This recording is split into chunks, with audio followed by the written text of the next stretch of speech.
بسم الله الرحمن الرحيم ومن يفعل ذلك عدوانا وظلما فسوف نصليه نارا وكان ذلك على الله يسيرا إن تجتنبوا كبائر ما تنهون عنه نكفر عنكم سيئاتكم وندخلكم مدخلا كريما. സത്യവിശ്വാസികളെ റഹ്മാനായ റബ്ബ് സുബ്ഹാനഹു വ തആലയുടെ നിയമ നിർദ്ദേശങ്ങൾ കഴിവിന്റെ പരമാവധി ജീവിതത്തിൽ പാലിക്കുവാൻ പരിശ്രമിച്ചുകൊണ്ട് മുത്തഖീങ്ങളായി ജീവിക്കണേ എന്ന് പ്രത്യേകമായി ഓർമ്മപ്പെടുത്തുകയാണ്. റബ്ബ് സുബ്ഹാനഹു വ തആല തൗഫീഖ് പ്രദാനം ചെയ്യുമാറാവട്ടെ. ജീവിതത്തിന്റെ എല്ലാ മേഖലയും അല്ലാഹു സുബ്ഹാനഹു വ തആല ഖൈറും ബറക്കത്തുമെല്ലാം നമ്മിൽ ധാരാളമായി വർഷിക്കുമാറാവട്ടെ. ദുആ ചെയ്യാൻ പ്രത്യേകമായി പറഞ്ഞേൽപ്പിച്ച ധാരാളം സഹോദരങ്ങൾ റബ്ബ് സുബ്ഹാനഹു വ തആല അവർക്കെല്ലാം എല്ലാ അർത്ഥത്തിലുമുള്ള ബറക്കാത്ത് ധാരാളമായി വർഷിക്കുമാറാവട്ടെ. വിശുദ്ധ ഖുർആൻ 4-ാം അധ്യായം സൂറത്തുൽ നിസായിലെ 30-31 ആയത്തുകളാണ് ഓതി വെച്ചത്. കഴിഞ്ഞ ഖുതുബയിൽ നാം സൂചിപ്പിച്ചതുപോലെ ഏറെ ഭയാനകമാണ് റബ്ബിന്റെ അദാബിന്റെ ഇടമായ നരകമെന്നത്. ആ നരകം നിർബന്ധമാക്കുന്ന കാര്യങ്ങളാണ് പാപങ്ങൾ, വിശിഷ്യ വൻപാപങ്ങൾ. കബായിർ എന്ന് വിശുദ്ധ ഖുർആൻ എടുത്തു പറഞ്ഞ വലിയ വലിയ പാപങ്ങൾ, റബ്ബിന്റെ കോപമുണ്ട് എന്ന് താക്കീത് ചെയ്യപ്പെട്ട, റബ്ബ് ശപിക്കുമെന്ന് പറഞ്ഞ, നരകം നിർബന്ധമാണെന്ന് പറഞ്ഞ, സ്വർഗം നിഷിദ്ധമാണെന്ന് പറഞ്ഞ പാപങ്ങൾക്കാണ് വൻപാപങ്ങൾ എന്ന് പറയുക എന്നത് കഴിഞ്ഞ ഖുതുബയിൽ നാം മനസ്സിലാക്കി.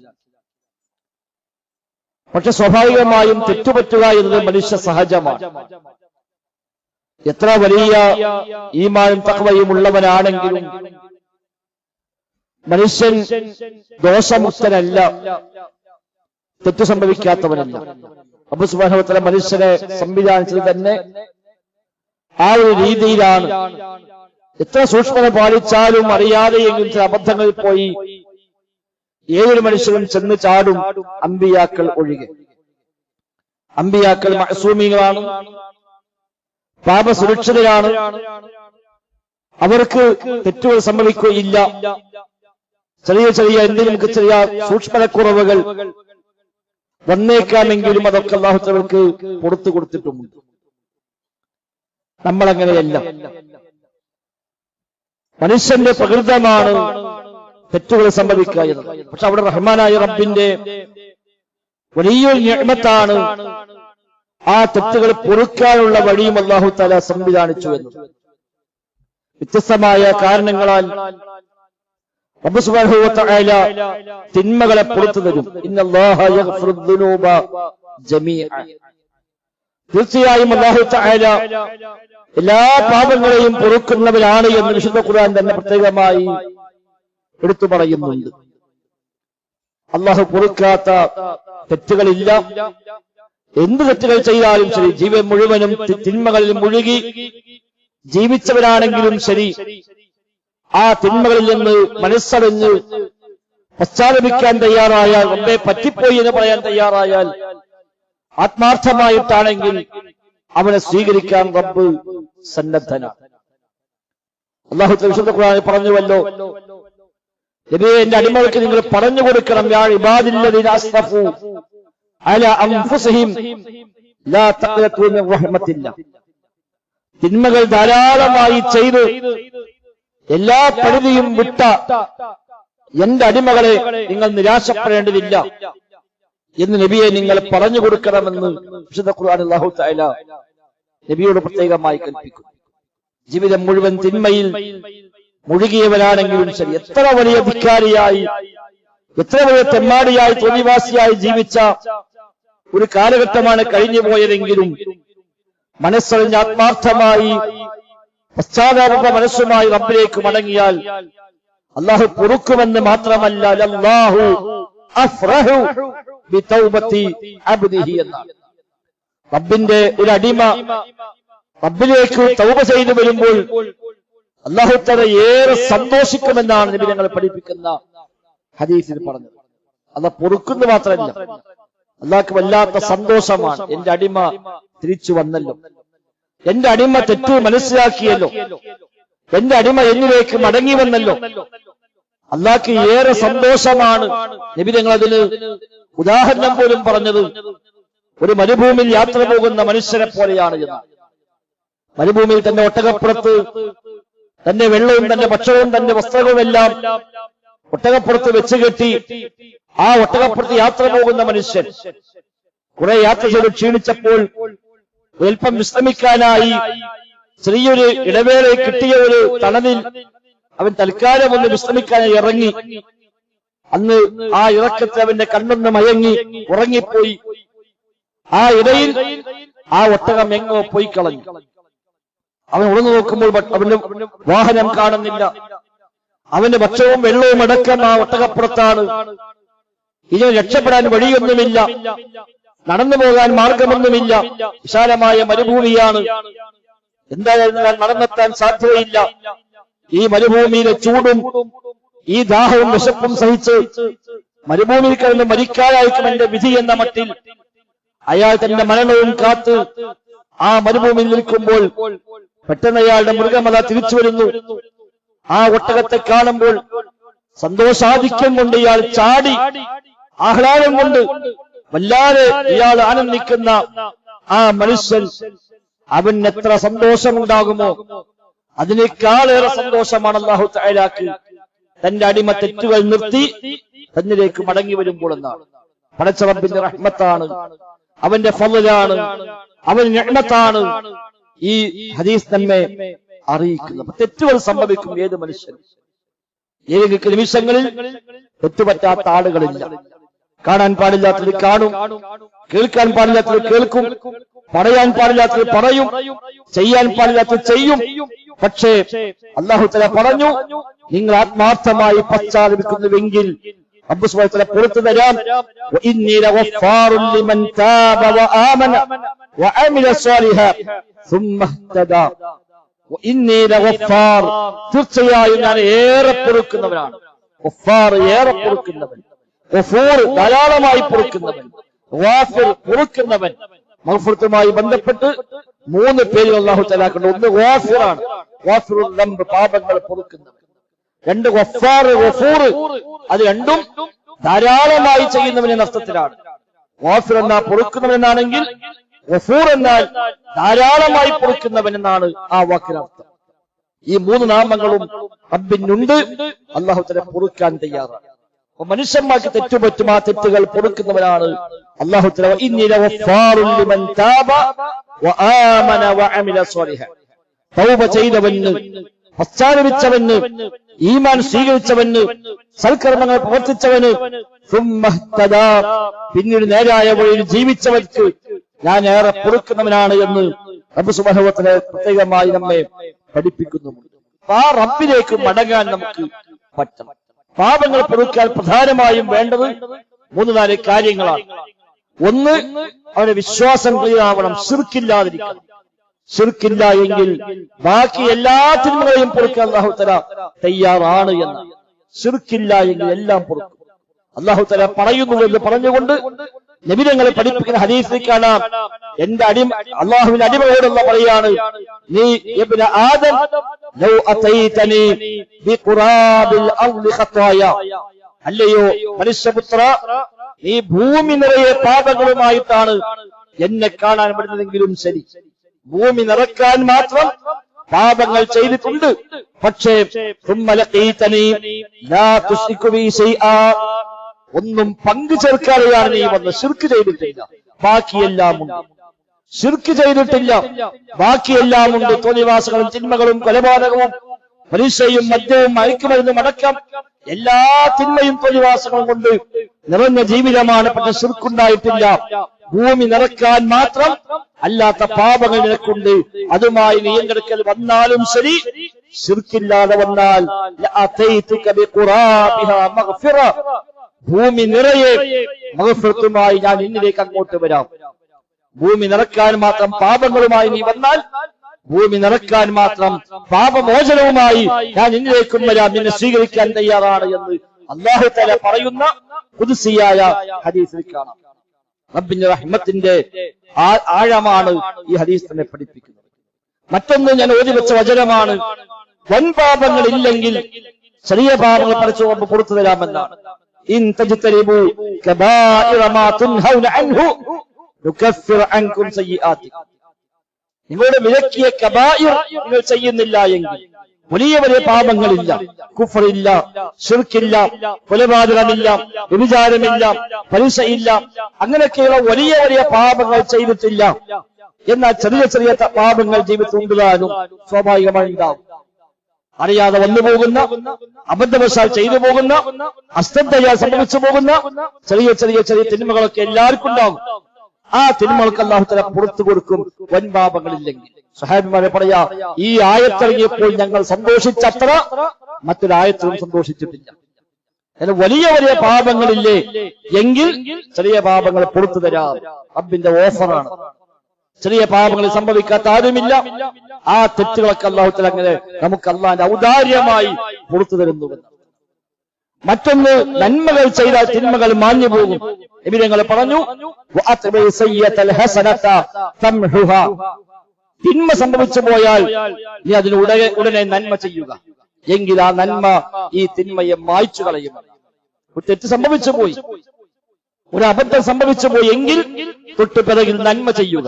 രണ്ടരക്ക് നിസ്കരിക്കാം, സ്വതക്ക നൽകാം, ഖുർആൻ ഓതാം, ദിക്ർ ചൊല്ലാം, സ്വലാത്ത് ചൊല്ലാം, ഒരു നന്മ കൽപ്പിക്കാം, തിന്മ വിരോധിക്കാം, ഒരു സൽസ്വഭാവത്തിൽ പെരുമാറാം, ഇങ്ങനെ തുടങ്ങിയ എന്തെങ്കിലും നന്മകൾ നീ ചെയ്യുക. തിന്മയുടെ പിന്നാലെ നീ നന്മ ചെയ്യുക, എങ്കിൽ ആ തിന്മകൾ ഈ നന്മകളാൽ മായ്ക്കപ്പെട്ടു പോകുമെന്നാണ്. ഈ നന്മ ചെയ്യുമ്പോൾ ആ തിന്മ ഇങ്ങ് മാഞ്ഞു. അപ്പൊ തെറ്റുകൾ സംഭവിച്ചാലുള്ള ഒരു പരിഹാരമാണ് ഉടനെ പോയി നന്മകൾ ചെയ്യുക. എന്തെങ്കിലും ഒരു ഖൈറായ കാര്യം, എന്തെങ്കിലും സ്വതക്ക, ഒരു തെറ്റ് സംഭവിച്ചു പോയി ഉടനെ സ്വതക്ക ചെയ്യുക, രണ്ടര കാര്യം നിസ്കരിക്കുക, അങ്ങനെയുള്ള എന്തെങ്കിലും ഒരു നല്ല കാര്യം ചെയ്യുക.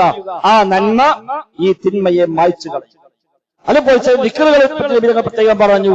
ആ ദിക്റുകൾ അവന്റെ എല്ലാ പാപങ്ങളെയും മായ്ച്ചു കളയാൻ പറ്റാവുന്ന കാര്യമാണ് എന്ന് നബി തങ്ങൾ പ്രത്യേകമായി പറഞ്ഞു. ഉദാഹരണം, നിസ്കാര ശേഷമുള്ള ദിക്റുകളെ പറ്റി പറയുമ്പോൾ സുബ്ഹാനല്ലാഹ്, അൽഹംദുലില്ലാഹ്, അല്ലാഹു അക്ബർ, ഈ ദിക്റുകൾ 33 തവണ ഒരാൾ ചൊല്ലുന്നു.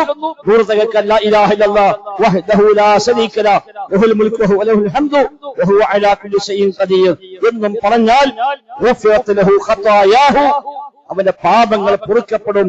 വഇൻ കാനത് മിസ്ല സബദിൽ ബഹർ, കടലിലെ തിരമാലയോളം, കടലിലെ നുരയോളമുള്ള പാപങ്ങൾ ഉണ്ടെങ്കിലും ശരി, അതെല്ലാം പുറത്തു പോകാൻ ഈ ദിക്ർ നിമിത്തമായി മാറുമെന്നാണ്. നമ്മൾക്ക് ചെല്ലുന്നതാണ്. ആ ദിക്ർ അവൻ ചെയ്ത പാപങ്ങളെ പുറപ്പിച്ചു കളയും. കടലിലെ നുരയോളം വരുന്ന കൊടാനുകോടി തിന്മകൾ അവനുണ്ട്, എന്നാലും ശരി അതെല്ലാം പുറത്തു പോകാൻ ആ ദിക്ർ പര്യാപ്തമാണ്. വുദൂ ചെയ്ത പാപങ്ങൾ പുറത്തു പോകുമെന്ന് ഹദീസിൽ കാണാം. വുദൂ ചെയ്യുമ്പോൾ ഓരോ അവയവം കഴുകുമ്പോഴും ആ അവയവം കൊണ്ട് ചെയ്ത തിന്മകളൊക്കെ മാഞ്ഞു പോകും. കൈ കഴുകുമ്പോൾ കൈ കൊണ്ട് ചെയ്ത തിന്മകൾ, മുഖം കഴുകുമ്പോൾ കണ്ണുകൊണ്ടും കാതുകൊണ്ടും ചെയ്തു പോയ തിന്മകൾ, കാല് കഴുകുമ്പോൾ കാലുകൊണ്ട് നടന്നുപോയ തിന്മയിലേക്കുള്ള നടത്തങ്ങൾ, അതെല്ലാം അവന് പൊറുക്കപ്പെട്ടു പോകുന്നു. നിസ്കരിക്കാൻ നിൽക്കുമ്പോൾ അവന്റെ പാപങ്ങളെല്ലാം അവനിൽ നിന്ന് ഉതിർന്നു വീണു പോകുമെന്നാണ്. റുകൂഇലേക്കും സുജൂദിലേക്കും പോകുമ്പോൾ ആ പാപങ്ങളൊക്കെ തന്നിൽ നിന്ന് എല്ലാം ഉതിർന്നു വീണ് അതൊക്കെ ഇല്ലാതായി പോകും. ജുമുഅയ്ക്ക് പങ്കെടുത്താൽ കഴിഞ്ഞ വെള്ളി മുതൽ ഈ വെള്ളി വരെയുള്ള ഒരാഴ്ചക്കാലം സംഭവിച്ചു പോയ അബദ്ധങ്ങൾ അല്ലാഹു തആല പുറത്തു കൊടുക്കുമെന്നാണ്. ഒരു ജുമുഅ മറ്റൊരു ജുമുഅ വരെ, ഒരു ജുമുഅ മറ്റൊരു ജുമുഅ വരെ കഫാറത്തുൻ ലിമാ ബൈനഹുന്ന, അവക്കിടയിൽ ഉള്ളതിന് പ്രായശ്ചിത്തമാണ്, മോചനമാണ്.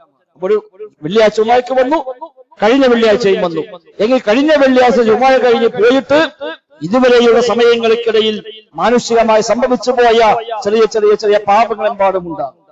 ആ പാപങ്ങളൊക്കെ പുറത്തു പോകാൻ ഈ ജുമുഅയിൽ പങ്കെടുത്താൽ മതി എന്നർത്ഥം. റമളാൻ ഇലാ റമളാൻ, റമളാൻ മുമ്പത്തെ റമളാൻ മുതലുള്ള പാപങ്ങൾക്ക് പ്രായശ്ചിത്തമാണ്. ഇങ്ങ് റബ്ബിന്റെ നിഅമത്ത്, അവൻ റഹ്മത്ത് കൊണ്ട് അവൻ തുറന്നു തന്ന കവാടമാണ് പാപമോചനം എന്ന്. തെറ്റ് ചെയ്ത മനുഷ്യന് റബ്ബ് കൊടുത്ത പ്രത്യേകമായ ഓഫറുകളാണ്. ആ തെറ്റുകളെ അല്ലാഹു തആല പുറത്തു തരാം. അത് റബ്ബ് സുബ്ഹാനഹു വ തആല അവന് മാപ്പാക്കി കൊടുക്കാമെന്ന് റബ്ബ് നൽകിയ ഒരു വലിയ ഓഫറാണ്. നാം അത് ഉപയോഗപ്പെടുത്താൻ പ്രത്യേകമായി ശ്രദ്ധിക്കണമെന്ന്. രാത്രി നിസ്കാരങ്ങൾ, വുദൂഉകൾ, ഇതൊക്കെ മനുഷ്യന്റെ പാപങ്ങളെ പൊറുപ്പിക്കുന്ന കാര്യമാണ് എന്ന് ഹദീസുകൾ നമുക്ക് സ്ഥിരപ്പെട്ട് കാണാൻ കഴിയും. എന്തിനേറെ ഇൽമിന്റെ മജ്ലിസുകൾ, ഇൽമിന്റെ ദിക്റിന്റെ മജ്ലിസുകൾ, അല്ലാഹുവിനെ സ്മരിക്കുന്ന, റബ്ബിനെ കുറിച്ച് പറയുന്ന, ദീൻ പറയുന്ന അറിവിന്റെ വേദികൾ, മജ്ലിസുകൾ അവിടെ ഒരുമിച്ച് കൂടിയാൽ പോലും അവിടെ പാപങ്ങളെ പുറത്തു കൊടുക്കുമെന്നാണ് നബി ഞങ്ങളെ പഠിപ്പിക്കുന്ന ഹദീസിൽ കാണാം. മാ മിൻ ഖൗമിൻ ഇജ്തമഉ യദ്കുറുല്ലാഹ, ഏതെങ്കിലും സമൂഹം ഒരുമിച്ച് കൂടുന്നുവെങ്കിൽ യദ്കുറുല്ലാഹ്, അല്ലാഹുവിനെ സ്മരിക്കാനാണ്, റബ്ബിനെ പറ്റി പറയാനാണ് അവർ ഒരുമിച്ച് കൂടുന്നത്. ലാ യുരീദൂന ബിദാലിക ഇല്ലാ വജ്ഹ, പടച്ച റബ്ബിന്റെ വജ്ഹല്ലാത്തൊരു ഉദ്ദേശം അവർക്കില്ല.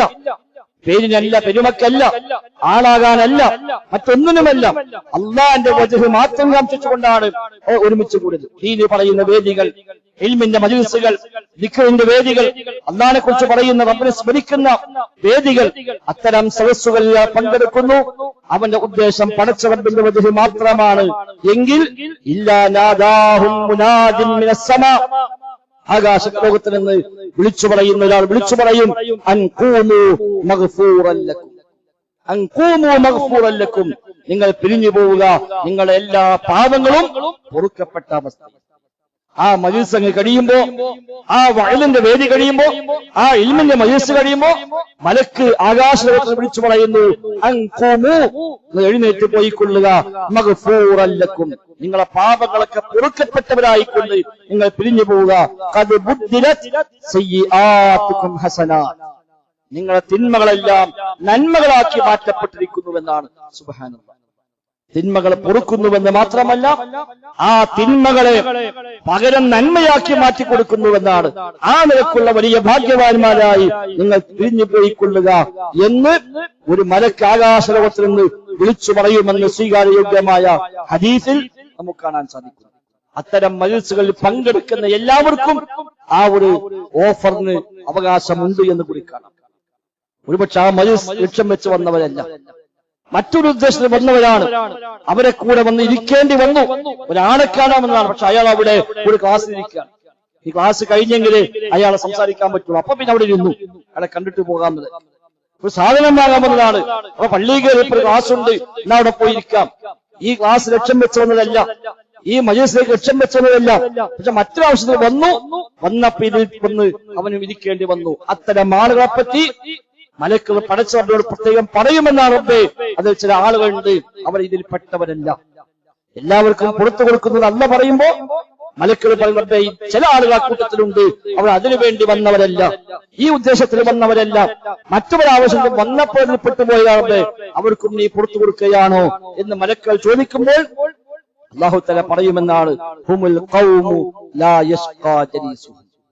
ഹുമുൽ ഖൗം, ആ സമൂഹമുണ്ടല്ലോ, എന്നെ പറ്റി പറയാൻ ഒരുമിച്ച് കൂടിയ ആ ടീം, എന്റെ ദീന് പറയാൻ ഒരുമിച്ച് കൂടിയ ആ സംഘം, ലാ യശ്ഖാ ജലീസുഹും, അവരെ കൂട്ടത്തിൽ ഇരിക്കുന്ന ഒരാൾ പോലും പരാജയപ്പെടുകയില്ല. ആ കൂട്ടത്തിൽ ഇരിക്കുന്നവൻ പരാജയപ്പെടുകയില്ല. അല്ലാഹുവിനെ പറ്റി പറയുന്നവർ, ഖുർആൻ പഠിക്കുന്നവർ, ഹദീസ് പഠിക്കുന്നവർ, ദീന് പറയുന്നവർ, ദീനിനു വേണ്ടി പരിശ്രമിക്കുന്നവർ, അത്തരം ആളുകളെ കൂടെ കൂടുന്നവൻ ഒരുപക്ഷെ അത് പഠിക്കാമെന്നതല്ല, അത് ജോലിക്ക് വന്ന ആളാണ്, മറ്റാവശ്യത്തിന് വന്ന ആളാണ്, പക്ഷെ അങ്ങനത്തെ കൂട്ടത്തിലാണ് ബന്ധപ്പെട്ടത്. ആ ടീമിനെ കൂടെയാണ് അയാളുടെ ഇടപഴകലുകൾ. അവർക്ക് സേവനം ചെയ്യാനോ അവരെ കൂടെ കൂടാനോ ഒക്കെയാണ് വന്നത് എങ്കിൽ ഹുമുൽ ഖൗമു ലാ യശ്ഖാ ജലീസുഹും, ആ കൗമിന്റെ കൂടെ ഇരിക്കുന്ന ഒരാളും പരാജയപ്പെടുകയില്ല എന്ന് റബ്ബ് സുബ്ഹാനഹു വ തആല നമുക്കെല്ലാം ആ ഭാഗ്യം നൽകി അനുഗ്രഹിക്കുമാറാവട്ടെ. മനുഷ്യന്മാരായതുകൊണ്ട് പാപങ്ങൾ സംഭവിക്കും, തെറ്റുണ്ടാവും, തെറ്റില്ലാത്ത ആരുമില്ല. അമ്പിയാക്കൾ മാത്രമാണ് തെറ്റ് സംഭവിക്കാത്തവർ. ആ തെറ്റുകളെ പൊറുക്കണം, അത് പൊറുപ്പിക്കണം. അതിനുള്ള ആത്മാർത്ഥമായ പരിശ്രമങ്ങൾ നമ്മുടെ ഭാഗത്ത് ഉണ്ടാവണം. ബോധപൂർവമായ ഇടപെടലുകൾ, ഈ സൂചിപ്പിച്ച പോലെ ഒന്നുകിൽ ഇസ്തിഗ്ഫാർ, പൊറുക്കാനുള്ള പ്രാർത്ഥനകൾ, അസ്തഗ്ഫിറുല്ലാഹ് എന്ന് പറയാം, അല്ലാഹുമ്മ ഗ്ഫിർലി എന്ന് പറയാം. അതേപോലെ പാപമോചനത്തിന് വേണ്ടിയുള്ള ഏത് പഠിപ്പിക്കപ്പെട്ട പ്രാർത്ഥനകളും നമുക്ക് വർദ്ധിപ്പിക്കാം. നന്മകൾ വർദ്ധിപ്പിക്കാം, തിന്മകൾ മാഞ്ഞു പോകും. വൻപാപങ്ങൾ ജീവിതത്തിൽ ഇല്ലാതിരിക്കാൻ ശ്രമിക്കുക. അത് മറ്റു പാപങ്ങൾ പൊറുക്കാൻ കാരണമാണ്. ജുമായും ജമാഅത്തുകളും നോമ്പും ഒക്കെ പാപങ്ങളെ പൊറുപ്പിക്കുന്ന കാര്യമാണ്. വുദൂഉകൾ ചെയ്യുക പാപങ്ങളെ പൊറുക്കുന്ന കാര്യമാണ്. നന്മകൾ ചെയ്യുക തിന്മകളെ മാഞ്ഞു പോകുന്ന കാര്യമാണ്. അത്തരം കാര്യങ്ങളൊക്കെ ശ്രദ്ധ വെച്ചാൽ ജീവിതത്തിൽ വലിയ ഒരു മാറ്റത്തിന് നമുക്കിലൂടെ സാധിക്കും. റബ്ബ് സുബ്ഹാനഹു വ തആല തൗഫീഖ് പ്രദാനം ചെയ്യുമാറാകട്ടെ.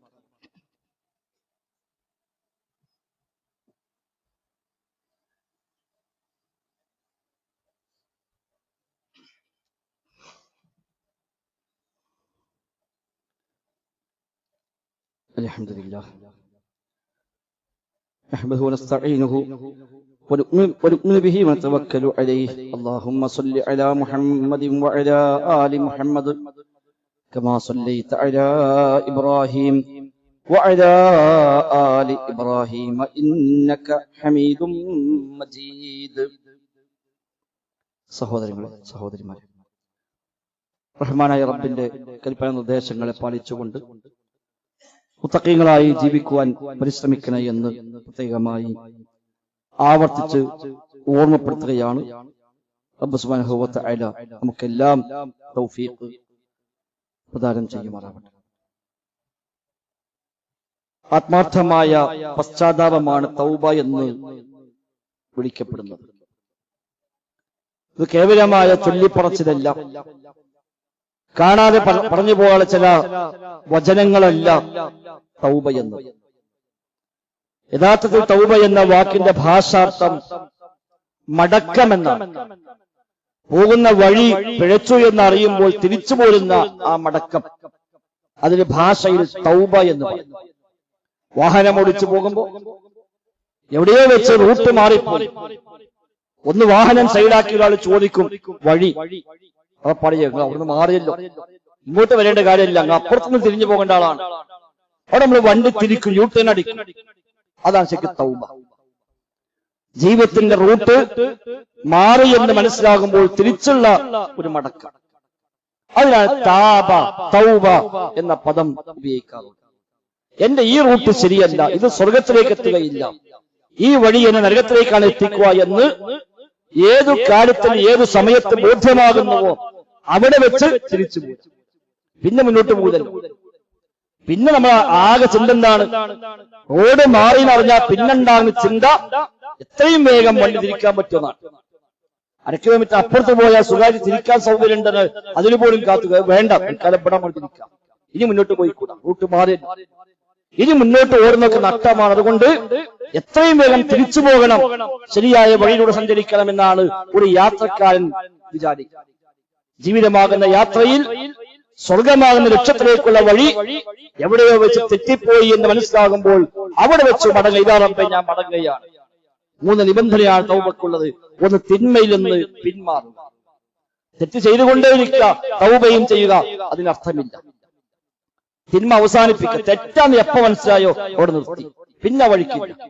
ആ തെറ്റങ്ങ് തുടരുന്നുണ്ട്, പക്ഷേ അസ്തഗ്ഫിറുല്ലാഹ് പറയുന്നുമുണ്ട്, എനിക്ക് കാര്യമൊന്നുമില്ല, ഇത് ഹറാമാണ്, എന്റെ റബ്ബ് വിലക്കിയതാണ്, എന്റെ പ്രവാചകനോട് വിരോധിച്ച കാര്യമാണ് എന്ന് എവിടെ ബോധ്യമായോ അവിടെ അവസാനിപ്പിച്ചു. 2, അത് ചെയ്തു പോയതിൽ ഖേദമുണ്ടാവുക. പറ്റിപ്പോയല്ലോ, ചെയ്തു പോയല്ലോ, അതിൽ വിഷമുണ്ടാവുക, ഖേദം, ആത്മാർത്ഥമായ വേദനയുണ്ടാവുക. 3, ഇനി ജീവിതത്തിലൊരിക്കലും അതിലേക്ക് മടങ്ങയില്ല എന്ന് തീരുമാനിക്കും. ചെയ്തതാലും ചെയ്തു പോയി, ഇനി ആ വഴിക്കില്ല, ഇനി ഞാൻ അങ്ങോട്ട് പോവുകയില്ല റബ്ബേ. റബ്ബിനെ സാക്ഷിയാക്കി ആത്മാർത്ഥമായി തീരുമാനമെടുക്കുക, ഇല്ല റബ്ബേ ഇനി ഞാൻ ആ വഴിക്കില്ല. ഒരുപക്ഷെ മനുഷ്യൻ പിന്നെ ആ റൂട്ട് മാറിയേക്കാം, അത് പറക്കാൻ പൈശാചികമായ പ്രേരണയാൽ ഒരുപക്ഷെ അവന് പിന്നെയും തെറ്റ് സംഭവിച്ചേക്കാം. പക്ഷെ അവന്റെ തീരുമാനം ഇനി ഒരു കാലത്തും ആ തെറ്റിലേക്ക് പോവില്ല എന്നാണ്, ആവർത്തിക്കില്ല എന്നാണ്. ഈ 3 നിബന്ധന പാലിച്ചുകൊണ്ട് മടങ്ങാൻ തയ്യാറായാൽ അതിന്റെ പേരാണ് തൗബ എന്ന്. തൗബത്തൻ നസൂഹ എന്ന് വിശുദ്ധ ഖുർആനിൽ അല്ലാഹു തആല പഠിപ്പിച്ചുവല്ലോ. 4ാമത് നിബന്ധനയുണ്ട്. മനുഷ്യരുമായി ബന്ധപ്പെട്ട വിഷയമാണെങ്കിൽ ആ ഇടപാടുകൾ തീർക്കുക. ഒരാളെ ചീത്ത പറഞ്ഞതാണ്, ഒരാളെ വേദനിപ്പിച്ചതാണ്, അവന് സാമ്പത്തികമായി ചൂഷണം ചെയ്തതാണ് എങ്കിൽ അത് പൊരുത്തപ്പിടിക്കുക, അല്ലെങ്കിൽ കൊടുത്തൊഴിവാക്കാനാണെങ്കിൽ കൊടുത്തൊഴിവാക്കുക. അത് പൊരുത്തപ്പെടിക്കാതെ പറഞ്ഞിട്ട് കാര്യമില്ല. കാരണം അത് റബ്ബുമായി മാത്രം ബന്ധപ്പെട്ട കാര്യമല്ല, ഈ മനുഷ്യരുമായി കൂടി ബന്ധപ്പെട്ട കാര്യമാണ്. അപ്പൊ അവരുമായി ബന്ധപ്പെട്ട് അവൻ തീർത്തരണം, റബ്ബുമായി ബന്ധപ്പെട്ടത് റബ്ബും പുറത്തരണം. അപ്പോഴേ അത്തരം തിന്മകൾ പൊറുക്കുകയും. ഈ 4 നിബന്ധനകൾ ചില തിന്മകൾക്ക്, അല്ലാത്തവർക്ക് 3 നിബന്ധനകൾ. ഇത് പാലിച്ചുകൊണ്ട് ഇതാ റബ്ബേ ഞാൻ മടങ്ങുന്നു എന്ന് ആത്മാർത്ഥമായി അവന്റെ മനസ്സിൽ തീരുമാനമെടുത്താൽ തന്നെ തൗബയായി കഴിയും. 100 ആളെ കൊന്നവനെ പറ്റി നബി തങ്ങൾ പറഞ്ഞ ഹദീസ് നമ്മളെല്ലാം ഒരുപാട് കേട്ടതാണ്. 100 ആളെ കൊന്നവൻ വലം യഅമൽ ഖൈറൻ ഖത്തു എന്നാണ് ആ ഹദീസിൽ പറഞ്ഞത്. ഒരൊറ്റ നന്മയും ചെയ്തിട്ടുമില്ല. 100 ആളെ കൊന്നു എന്ന് മാത്രമല്ല, ഒരു നന്മയും ചെയ്തിട്ടില്ല, ജീവിതത്തിൽ ഖൈറായ ഒന്നും ചെയ്തിട്ടില്ല, തെറ്റു മാത്രമേ ചെയ്തിട്ടുള്ളൂ. 100 മനുഷ്യന്മാരെ കൊന്നവരാണ്. അതിലും വലിയൊരു പാപി വേറെ ആരുണ്ടാവും നമ്മളെ കണക്കിൽ. പക്ഷെ അയാൾക്ക് ഇങ്ങനെ ഒരു കുറ്റബോധം തോന്നി, എന്താ എന്റെ റൂട്ട്, എന്താ എന്റെ ജീവിതം, ഞാൻ ഇങ്ങനെ പോയ എന്താവുക, നന്നാകണമല്ലോ. ആ ബോധമുണ്ടായി. ഒരു പണ്ഡിതനെ ചെന്ന് കണ്ടു, അയാളുടെ ജീവിതത്തെ അവസ്ഥകളൊക്കെ പറഞ്ഞു, എന്റെ കഴിഞ്ഞ കാലമൊക്കെ ഇങ്ങനെയാണ്, നന്നാവണമെന്ന് ആഗ്രഹമുണ്ട്, ഫഹല്ലി മിൻ തൗബ, എനിക്ക് തൗബക്ക് വല്ല ചാൻസുമുണ്ടോ, മടങ്ങി വരാൻ, ജീവിതത്തിൽ തിരിച്ചു വരാൻ വല്ല ചാൻസുമുണ്ടോ? ആ പണ്ഡിതൻ ചോദിച്ചു, മൻ യഹൂലു ബൈനക വബൈന തൗബ, നിന്റെയും തൗബയുടെയും ഇടയിൽ മറയിടാൻ ആർക്കാ പറ്റും? തൗബ ഇല്ലാന്ന് ആർക്കാ പറയാൻ പറ്റും? തൗബ ഉണ്ട്. എത്ര തെറ്റ് ചെയ്തോലും തൗബയുണ്ട്. ഈ നന്നാവില്ലെന്ന് പറയാൻ, പൊറുക്കപ്പെടില്ലെന്ന് പറയാൻ ആർക്കധികാരമുള്ളത്? നന്നാകാൻ പറ്റും. എന്താ ചെയ്യേണ്ടത് വെച്ചപ്പോ അദ്ദേഹം പറഞ്ഞു, ഈ നാട്ടിൽ നിന്നാൽ അത് നന്നാവാൻ കഴിയില്ല. 100 ആളെ കൊന്നവനാണ്. ഇപ്പോ നന്നായാലും ആൾക്കാർ സമ്മതിക്കൂല. അങ്ങനെയാണല്ലോ, നന്നായി വന്നാ അഞ്ചു പള്ളിക്ക് എന്താ കാര്യം, മറ്റേ പണ്ടിങ്ങനെയല്ലേനോ എന്ന് ആൾക്കാർ പറയുള്ളൂ. അപ്പൊ ഈ നാട്ടിൽ നിന്നാൽ ഇത് നന്നാവാൻ കഴിയില്ല, ഈ നാട് അങ്ങനെയാണ്. തൽക്കാലം ഇവിടെ താമസം മാറി. അദ്ദേഹം ഒരു സ്ഥലം പറഞ്ഞിട്ട്, ഈ ഇന്ന സ്ഥലത്ത് പോയിക്കോ, അവിടെ കുറെ നല്ല മനുഷ്യന്മാർ, ഇനി അവിടെ പോയി അവരെ കൂടെ കൂടി ആ നല്ലോരെ ഇടയിൽ ഇടപെട്ടുകൊണ്ട് അങ്ങനെ ജീവിക്കുമ്പോൾ എനിക്ക് നന്നാകാൻ പറ്റും, അവിടെ പോയിക്കോ. അദ്ദേഹം അത് ആത്മാർത്ഥമായി ഏറ്റെടുത്തു. ഈ നാട്ടിൽ പോകാൻ തയ്യാറായി. അദ്ദേഹം ഇറങ്ങി പുറപ്പെട്ടു. ആ നാട്ടിലേക്ക് എത്തിയില്ല. പോകുന്ന വഴിയിൽ അയാൾ മരിച്ചു. ആ പോകുന്ന വഴിയിൽ മരിച്ചു വീണു. നബി തങ്ങൾ പറയാണ്, പടച്ച റബ്ബ് അവന് സ്വർഗം നൽകിയ. എന്താ അയാൾ ചെയ്യുന്നത്? ഒരു നന്മയും ചെയ്തിട്ടില്ല. 100 മനുഷ്യന്മാരെ കൊന്ന, എല്ലാ തിന്മയും തൊലിവാസവും ചെയ്ത ഒരു പാപിയാണ്. പക്ഷെ മനസ്സറിഞ്ഞ് ആത്മാർത്ഥമായി മടങ്ങാൻ തയ്യാറായി. അയാൾക്ക് മടങ്ങാനുള്ള അവസരം ഉണ്ടായി. ബാക്കി ജീവിതം നന്നാക്കാൻ ജീവിതമുണ്ടായില്ല, അതിന്റെ അടുക്കൽ മരിച്ചുപോയി. പക്ഷെ ആ ഒരു ആത്മാർത്ഥമായ മടക്കം പടച്ച റബ്ബ് സ്വീകരിക്കുകയും അയാളുടെ മുഴുവൻ പാപങ്ങളെയും പുറത്തു കൊടുക്കുകയും സ്വർഗം നൽകി അനുഗ്രഹിക്കുകയും ചെയ്തുവെന്ന് റസൂലുള്ളാഹി സ്വല്ലല്ലാഹു അലൈഹി വസല്ലം. ആ നിലക്കുള്ള മടക്കമാണ് നമുക്ക് ആവശ്യം. തെറ്റുകൾ പലതും ഉണ്ടാകും. നമുക്കൊന്ന് ആലോചിച്ച് ഓർത്ത്, എന്താ ജീവിതത്തിന്റെ റൂട്ട്, എന്താ എന്റെ സാഹചര്യങ്ങൾ ഒക്കെ ആലോചിച്ച് റബ്ബ് എങ്ങനെ ആയാൽ പറ്റില്ല, എനിക്കൊന്ന് മാറണം. ചിട്ടമുള്ള കാലം നിന്റെ വഴിയിൽ തന്നെ ജീവിതത്തെ ക്രമീകരിക്കണം. നീ പറഞ്ഞ വഴിയിൽ എനിക്ക് ജീവിക്കണം, എനിക്ക് സ്വർഗത്തിലേക്ക് പോകണം എന്ന മനസ്സറിഞ്ഞ് തീരുമാനിക്കുകയും അതിന് തൗഫീഖിനായി പ്രാർത്ഥിക്കുകയും അയാളെ വഴി എന്താ അന്വേഷിക്കുകയും ആ വഴിയിൽ ഇറങ്ങി പുറപ്പെടുകയും ചെയ്യാൻ തയ്യാറായാൽ റബ്ബ് സ്വീകരിക്കും. നമ്മൾ കുറെ കാലത്ത് നിസ്കാരമൊന്നും അല്ലാഹ്ക്ക് ആവശ്യമില്ല. നമ്മുടെ ആ മനസ്സാണ്, ആ സന്നദ്ധതയാണ് പടച്ച റബ്ബിന് ആവശ്യം. ആത്മാർത്ഥമായി പശ്ചാത്തപിക്കുന്നുവെങ്കിൽ അവൻ തെറ്റു ചെയ്യാത്തവനെ പോലെ. പാപങ്ങളിൽ നിന്ന് പശ്ചാത്തപിക്കുന്നവൻ പാപം ചെയ്യാത്തവനെ പോലെയാണ്. തെറ്റെന്ന് അവൻ പശ്ചാത്തപിച്ചു എങ്കിൽ തെറ്റില്ല, പാപമില്ലാത്തവനെ പോലെയാണ് എന്ന് ഹദീസ് പഠിപ്പിക്കപ്പെടുന്നു. അതുകൊണ്ട് സഹോദരങ്ങളെ, ജീവിതത്തെ നമ്മൾ വിമലീകരിക്കണം, ശുദ്ധീകരിക്കണം. അഴുക്കുണ്ട്, ഒരുപാട് മാലിന്യമുണ്ട്, ഒരുപാട് തിന്മകളുണ്ട്, ഒരുപാട് തോന്നിവാസമുണ്ട് ജീവിതത്തിലൊക്കെ സംഭവിച്ചു പോയത്. അതൊക്കെ ശുദ്ധീകരിച്ച് ആത്മാർത്ഥമായൊരു മടക്കം, അല്ലാഹ് എന്ന മനസ്സെന്നുള്ള ഒരു വിളി, റബ്ബുമായുള്ള മനസ്സിനൊരു ബന്ധം, അതാണ് ഏറ്റവും പ്രധാനം. ആ റബ്ബിലേക്കെല്ലാം സമർപ്പിച്ച് റബ്ബിലെല്ലാം തവക്കുലാക്കി റബ്ബ് കാണിച്ച വഴിയിൽ തന്നെ ജീവിതം ക്രമീകരിക്കുമെന്ന തീരുമാനമെടുത്ത് മുന്നോട്ട് പോയാൽ ആയുസ് ആ വഴിയിൽ തന്നെ ഞാൻ മുന്നോട്ട് കൊണ്ടുപോകുന്നു തീരുമാനിച്ചു കഴിഞ്ഞാൽ ആ ആയുസ് 1 മിനിറ്റ് ആയാലും വേണ്ടില്ല, 100 കൊല്ലമായാലും വേണ്ടില്ല, ആ ആയുസ് ഇനി റബ്ബിന്റെ മാർഗത്തിലാണ് ഞാൻ അത് ക്രമീകരിക്കുന്നത് എന്ന് ആത്മാർത്ഥമായി തീരുമാനിച്ചാൽ റബ്ബ് കൈവിടുകയില്ല. ഇന്നല്ലാഹ യഗ്ഫിറു ദുനൂബ ജമീഅ, എല്ലാ പാപങ്ങളെയും പൊറുക്കുന്നവനാണ് അല്ലാഹു തആല എന്ന ആ വചനം നമുക്ക് സന്തോഷ വാർത്തയാണ്. ആ നിനക്ക് ജീവിതത്തെ ക്രമീകരിക്കാൻ പരിശ്രമിക്കുക. കഴിഞ്ഞ ഖുതുബയിൽ സൂചിപ്പിച്ച പോലെ നരകം നമുക്ക് താങ്ങാൻ കഴിയില്ല, ഒരു സംശയം വേണ്ട. ഒരു നിമിഷത്തേക്ക് പോലും ഒരു സെക്കൻഡ് സമയത്തേക്ക് പോലും നരകം സഹിക്കാൻ കഴിയില്ല. അത്ര ദുർബലന്മാരാണ്. സ്വർഗം കിട്ടിയേ പറ്റൂ, സ്വർഗം കിട്ടിയേ പറ്റൂ.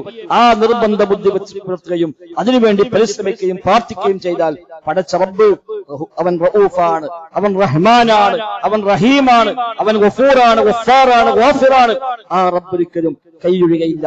അവൻ നമ്മെ സ്വീകരിക്കും. റബ്ബ് സുബ്ഹാനഹു വ തആല നമുക്കെല്ലാം സ്വർഗം നൽകി അനുഗ്രഹിക്കുമാറാവട്ടെ. اللهم ربنا آتنا في الدنيا حسنة وفي الآخرة حسنة وقنا عذاب النار. ربنا تقبل منا، ربنا تقبل منا، ربنا تقبل منا إنك أنت السميع العليم.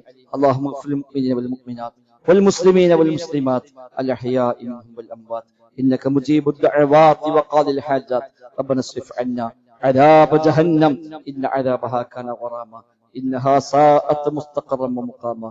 ربنا تقبل منا إنك أنت السميع العليم وتب علينا إنك أنت التواب الرحيم. وصلى الله وسلم على محمد وآله وصحبه أجمعين والحمد لله.